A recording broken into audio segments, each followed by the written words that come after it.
Hello, welcome back to my kitchen. Today we are making Milano cookies, which is a pretty popular one of the Pepperidge Farm's cookies. I don't know if it's a lot of people's favorite, but I feel like almost everybody has had one, recognizes it, is familiar with it. This would have been kind of funny because if I had made these when I planned to originally, it would have coincided with them releasing new flavors. However, I got sick and a few other things, so time kind of slipped, but that would have just been a ironic little moment of me accidentally coinciding with trends that are going on. Because typically I just make recipes on a whim. I'm just like, I want this. Oh, that might be a good video. I'll make it for a video. And that's literally how this went. I was walking down the aisle at the grocery store, saw a bag of these, and obviously they're not gluten-free here. And I was like, I wonder how hard they would be to make myself. The answer is kind of, kind of hard. Not really, it's just the piping bag I had some struggles with, but you can see all that in a moment. And then obviously stick around till the end and you'll get the kind of taste test verdict, which to me is the most important part of a recipe is, does it taste good? But first we need to run through the ingredients and then we'll get into cooking. Butter, cream cheese, sugar, vanilla extract, eggs, flour, salt, chocolate chips, and heavy cream. So first things first, we're going to use an electric mixer to beat together the butter, the cream cheese, and the sugar. Now, if that butter is not fully at room temperature, it's gonna be a little bit solid, and when the mixer hits that, it's just gonna kind of fling stuff everywhere.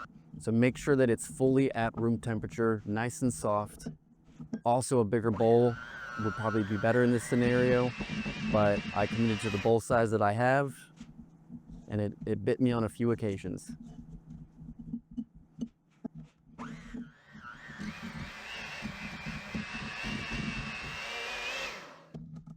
Now we're gonna add the vanilla and the eggs, just kind of mix that all up until it's smooth and fully combined.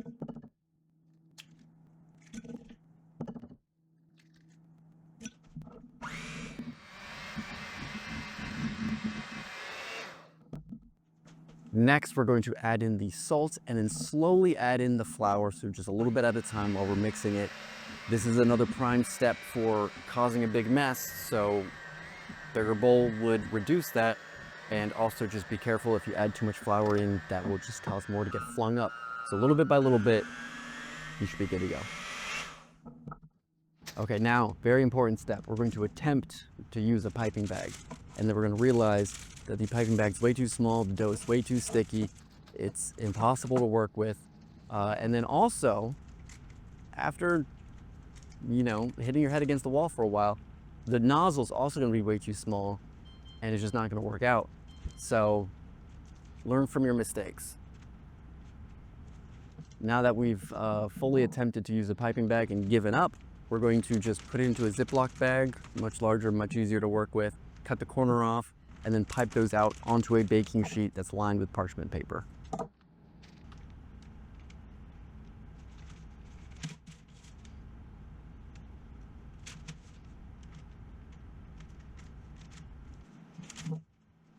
And now we're going to throw it in the oven at 325 for 18 to 20 minutes. And we're just looking for the edges of the cookies to be lightly golden.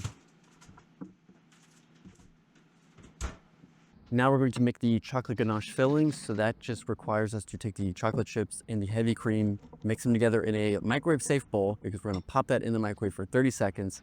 And then we're gonna mix it and then kind of rinse and repeat until it is fully melted and smooth.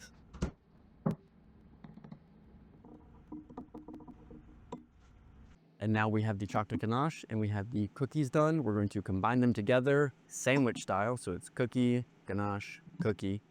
And unfortunately, I did almost all of this out of frame because I think my phone died at that point, and so I couldn't really see what the camera could see, but use your imagination. It's not hard. I believe in you.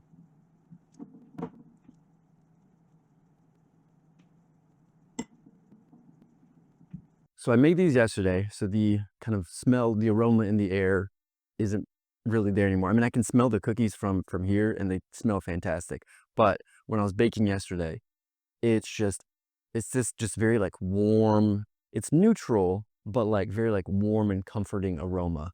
Very good. Always a nice little bonus on making anything is when you get a free air freshener out of it. But most importantly, how do these taste? So let's give them a taste test and see how we did.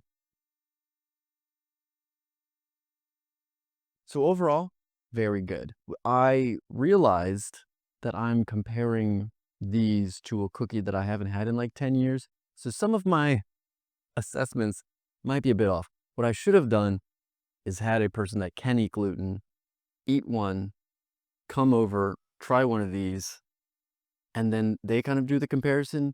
But I didn't do that, so here we are. From my memory, I remember them being a very kind of like crisp cookie, like you can like snap it in half. It did not really have any give to it, like it was solid.